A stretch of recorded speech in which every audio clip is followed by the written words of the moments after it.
Enfin, on va faire quand même environ 10 km pour voir l'essentiel de l'étang et on abordera donc à bord du bateau lors de cette mini-croisière tous les aspects historiques de la création de l'étang depuis le Moyen-Âge jusqu'à l'époque actuelle.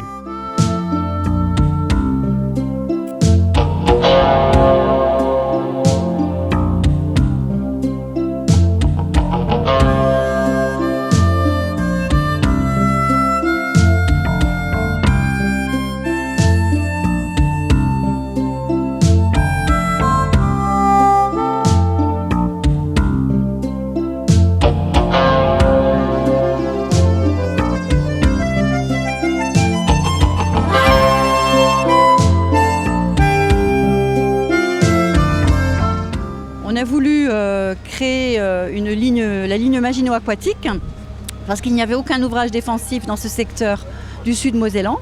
Donc on a érigé des digues à 2 mètres et donc de ce fait le village de Rhodes a été partiellement englouti. Alors justement, quelles ont été les conséquences pour Rhodes ? Grâce à la volonté des habitants de Rhodes, le cimetière et l'église a été sauvé in extremis, on va dire, parce que les habitants se sont opposés dès le départ à cette inondation.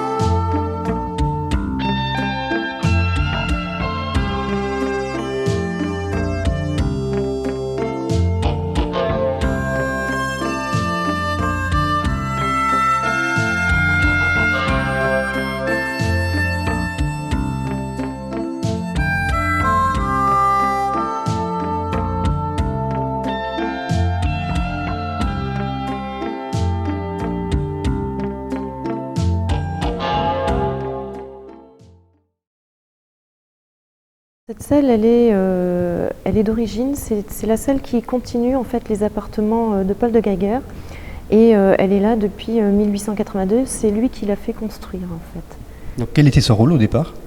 C'était une sorte de vitrine de la faïencerie puisque toute la décoration est en céramique et c'est de la céramique qui a été faite ici à Sarreguemines. Donc c'est une sorte de vitrine du savoir-faire local. Et il y recevait ses clients les plus importants et ça lui permettait d'en faire la publicité. Ce four date des années 1860-62. Et combien y reste-t-il ? Alors il n'en reste qu'un seul, mais il faut savoir qu'à l'origine, c'est-à-dire dans la plénitude de la manufacture de Sarreguemines, au début du XXe siècle, il y en avait une trentaine. Alors comment ça se fait que c'est le seul qui a été recensé ? Eh bien parce que tout simplement au cours du temps, Sarreguemines a connu d'abord des vicissitudes pendant la Seconde Guerre mondiale, donc des bombardements, beaucoup de ces fours ont été détruits lors de ces bombardements, et puis deuxièmement, ce type de four a disparu quasiment au milieu du XXe siècle pour l'utilisation de nouveaux fours qui sont des fours tunnels. Alors comment elle se compose ? Alors en fait il s'agit d'une grande enveloppe en briques, c'est ce que l'on voit de l'extérieur, qui abrite au centre de sa construction un four, le four proprement dit. Et comment il fonctionnait ? Alors, il était alimenté par 8 foyers qui sont tout autour et on le chargeait en charbon. On faisait monter la température pendant un certain nombre d'heures et quand le plafond était atteint, c'est-à-dire quand la température de 1100, 1200 degrés était atteinte, eh bien on le faisait fonctionner comme cela pendant 7-8 heures et puis petit à petit la température était baissée et lorsque la cuisson était terminée, on ouvrait les portes qui étaient maçonnées et on déchargeait. Excuse-moi, j'étais en train de mettre en pratique mes connaissances. Alors Diana, on va faire quoi là ? Mais on va faire un bol néolithique. Un bol néolithique. D'accord, on y va.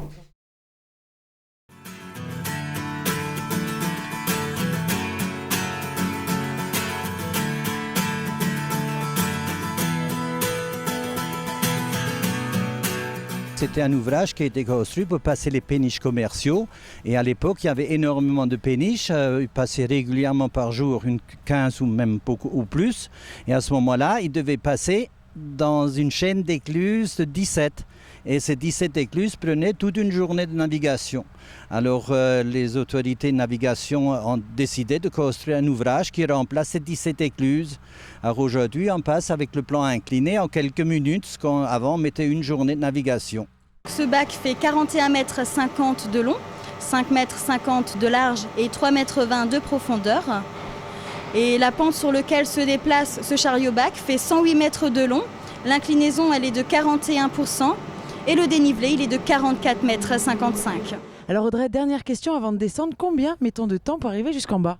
Il nous suffit 4 minutes pour descendre ou remonter. C'est très rapide. Très très rapide, ouais.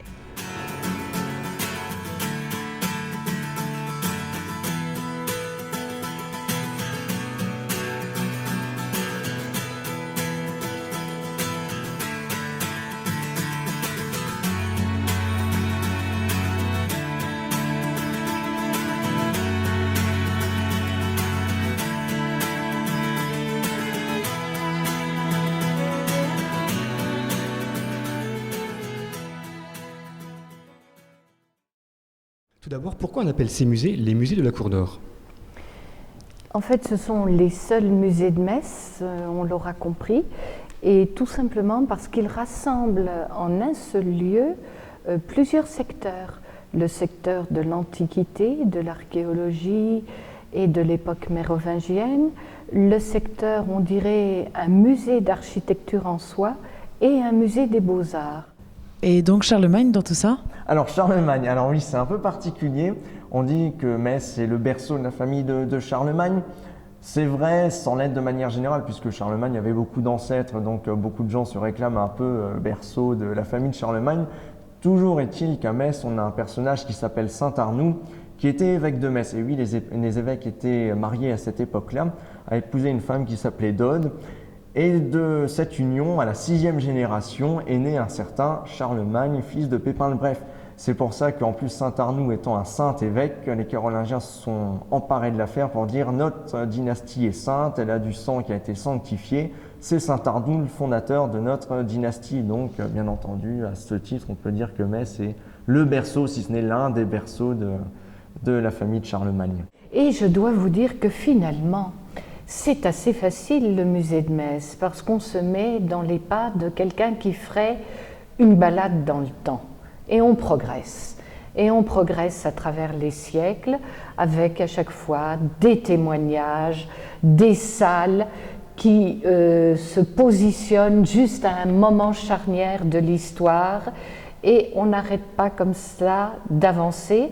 Et je dirais on peut faire la liaison avec toutes les collections que nous offrons jusqu'au XXe siècle. C'est une grande balade dans le temps.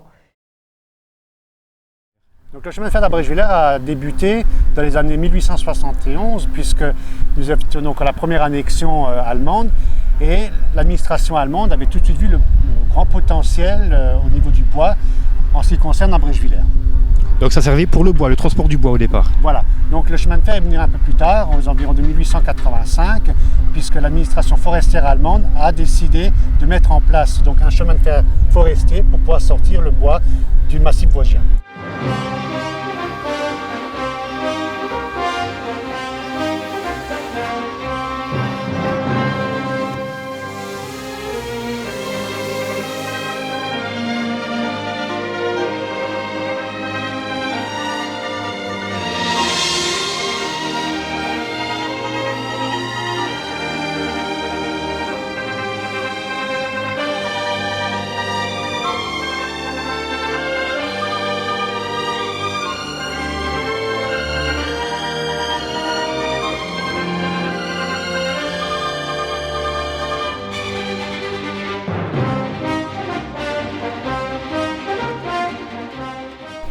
Un circuit fait 6 km, traverse donc, vous verrez, on traverse des routes, on traverse surtout la forêt, puis on longe la Sarre rouge pour monter jusqu'à Grand Soldat. Alors là, en premier temps, on va donc passer devant une pisciculture, après nous allons rentrer en forêt, et puis à un moment donné, nous allons passer devant le centre Saint-Luc, un centre de réadaptation qui est bien connu pour les cardiaques et puis les opérés des os.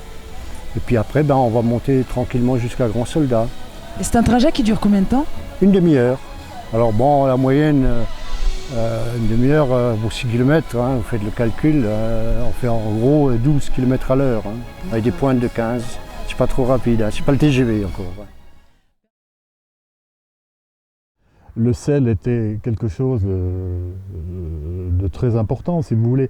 Il y a eu deux périodes principales pour le sel. Il y a eu la période du Moyen-Âge à la Révolution, et ensuite de la Révolution au XXe siècle, quoi. Et le sel, c'était quelque chose de très important pour la Lorraine, et en particulier pour le Saunois. C'était une source de richesse, c'était une source de puissance. Et donc vous pensez bien que ce soit les ducs de Lorraine et même les rois de France, tout le monde essayait de protéger cette richesse. Et on n'entrait pas dans la saline comme on voulait, c'était fortifié, c'était protégé, et c'est ce qui justifie la création de ces fortifications. 1885 à 1973, la production de sel a été de l'ordre de 3 millions de tonnes à Dieuze. Et donc c'est des quantités quand même, comme je dis toujours, ça fait quand même pas mal de salières déjà. C'est sûr. L'exploitation du sel est terminée à Dieuze depuis 1973. Alors combien il y avait de personnes qui travaillaient à cette époque? En 1973, on devait être environ, mais je vous parle parce qu'il y a quand même eu la chimie aussi sur le site. On devait être environ 200 à 250 personnes à ce moment-là. Et donc le sel était destiné à qui? Alors le sel avait deux fonctions, était deux usages particuliers. Il y avait d'une part le sel de table, et puis d'autre part le sel qui était utilisé dans l'industrie. Par exemple ici sur le site pour la fabrication du sulfate de soude. Monsieur Schwimmer, merci. Je vous en prie. Je vous propose de retrouver Vincent à la délivrance. Et oui, Laure, on se trouve dans la délivrance, ou plutôt devant un magasin qui permettait de stocker des tonnes de sel. Alors combien de magasins existait-il? Il existait 24 magasins. Le sel arrivait sur la partie supérieure du bâtiment à l'aide de wagonnets et était déversé directement dans les magasins concernés. Alors vous avez vous-même travaillé ici dans ces salines. Qu'est-ce que ça vous fait aujourd'hui de voir tous ces magasins vides de sel? Alors ces magasins vides laissent quand même quelque chose, un arrière-goût de... Comment vous expliquer ça? Ça pince le cœur. Nostalgie peut-être? Nostalgie, tout à fait. Oui. Un dernier clin d'œil sur ce tas de sel, c'est le dernier qui existe? C'est le dernier, malheureusement.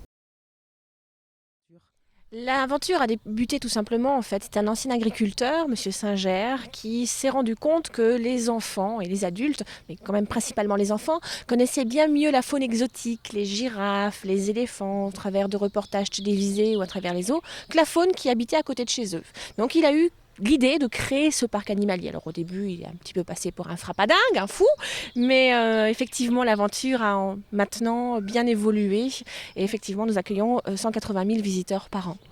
Alors à vous entendre, on a l'impression que vous ne faites pas de différence entre par exemple le gros ours et la petite grenouille que l'on peut trouver ici. Ni même avec le moustique. Tous les animaux ont un rôle important dans la nature et il faut préserver chaque animal, surtout les amphibiens, puisque un amphibien sur 4 est menacé de disparaître.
C'est dans ces sablières qu'ont eu lieu au début des années 70 les premières fouilles. Donc c'était des fouilles de sauvetage. Donc c'est là qu'on s'est rendu compte qu'il y avait à cet endroit-là des murs, des puits qui sont apparus dans la coupe de la sablière. Les fouilles ont commencé donc sous la conduite de l'ancien directeur des fouilles, Jean Schaub. Et progressivement, donc Jean Schaub a été rendu sensible à l'importance de ce site. Et Jean Schaub a proposé au Conseil général de la Moselle d'acquérir ce site. Donc une certaine tranche de terrain a pu être acquis. De la même manière, du côté allemand, nos collègues allemands ont également commencé à fouiller. Là, on est au début des années 80. Et puis comme ça, nous avons collaboré de façon informelle ensemble. Et comme ça est née l'idée ici de faire un parc archéologique commun. Alors le principal travail ici, et le travail d'archéologue en général, c'est de trouver principalement des structures qu'on appelle archéologiques ou historiques.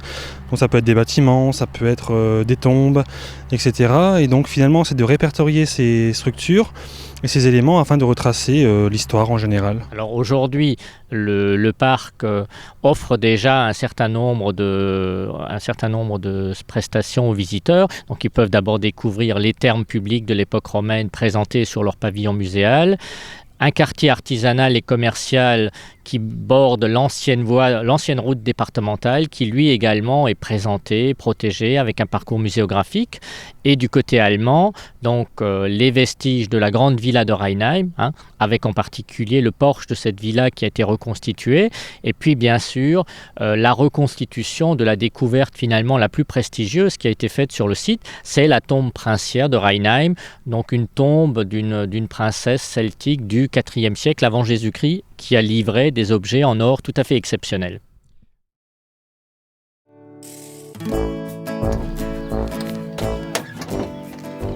Waouh! Et ben voilà, on est prêt, on peut y aller, on y va? On y va. Allez, on y va.